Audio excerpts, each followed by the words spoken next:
Big day for Allen. How happy are you about him? I'm just happy he helped our team more than anything. He released the head a couple of times, caught a good ball game. He always gives you good energy on the field. Kids certainly back him because of who he is and how he plays a team role when he doesn't play. So he's a unique kid. I know he worked hard to get here, including, I think, going out of his way to learn to speak English and a lot of stuff. Just how satisfying is that for him to do that, and how hard did he work to be here? Well, Bax built a unique relationship with him because I think initially, I think he was moving towards a junior college, but he once he learned that Vanderbilt had interest, it was a strong desire to upgrade every part of his academic background, and I think he started teaching himself English a while back. I remember the first phone call because when Bax told me about him and said that he learned to speak English by watching cartoons, I thought it was one of the most unique stories I had heard, and that's what I asked him about in the first phone call. I'll never forget it. He said, "Yep, I did." And he goes, "I'm going to teach myself too to be a very good student," and he's done that. He works hard at everything he does. There's no one who works harder than that kid. What did you see from Grayson out there today on the mound? I saw him compete. I think that was the overriding piece, at least to me, is just get out there, threw the baseball hard. He threw it well, gave up a couple of bases, but I think just the nature of him and attacking the hitter, I think we got good use out of him today. I thought it was a great outing for him.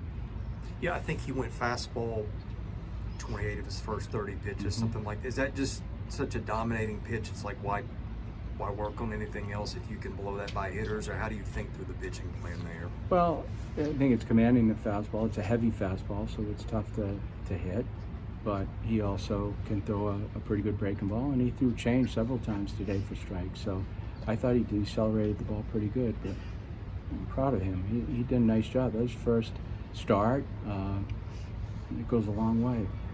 The metrics on that pitch, I understand, are pretty unique. Can you talk through that and how you guys arrived at that pitch for him? Yeah, the fastball? Yeah. Yeah, well, the only metric I care about is swing and miss. If he's missing the barrel, then that matters most. I'll leave all that information to the other people, but I think just good results, outcomes, getting hitters out, that's primary. Seems like Matthew Polk has also been off to a really hot start here. How has his bat kind of developed over the past year? Played this summer, got more at-bats. Thought he had a good fall for us in those two scrimmages or games that we played during the course of the fall. He swung the bat well. He's playing in the infield, he's playing in the outfield. He's got great energy for the game too. Loves playing.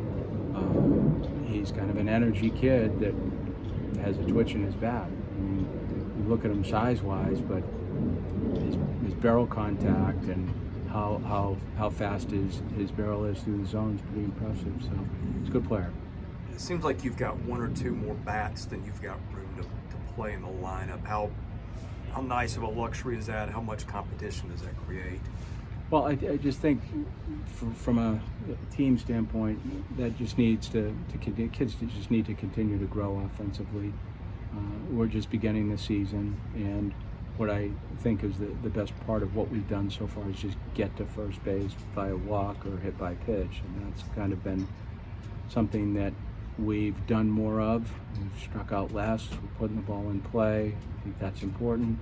And outside of that, I think we just got to grow the team as much as we can offensively so that, we give ourselves a chance and give more opportunities to other guys when we can.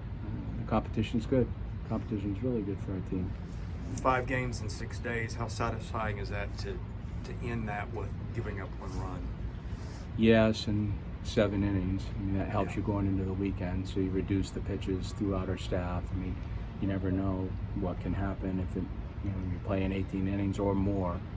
It can kind of weaken you a little bit going into the weekend. So this was a good break for us. Did you play the 6th a little differently with the steal and everything, given it's the 1-run or the 10-run rule, which wouldn't have been an option a year ago? No, we played about the same, just straight baseball. We were going to run, whether 6th inning or fifth inning, what have you. It's just one of those things. The game's never over. So until someone tells you it is. But I thought we just needed to continue to be aggressive and put the gas pedal down. All right. Thanks, guys. Yeah. Thanks.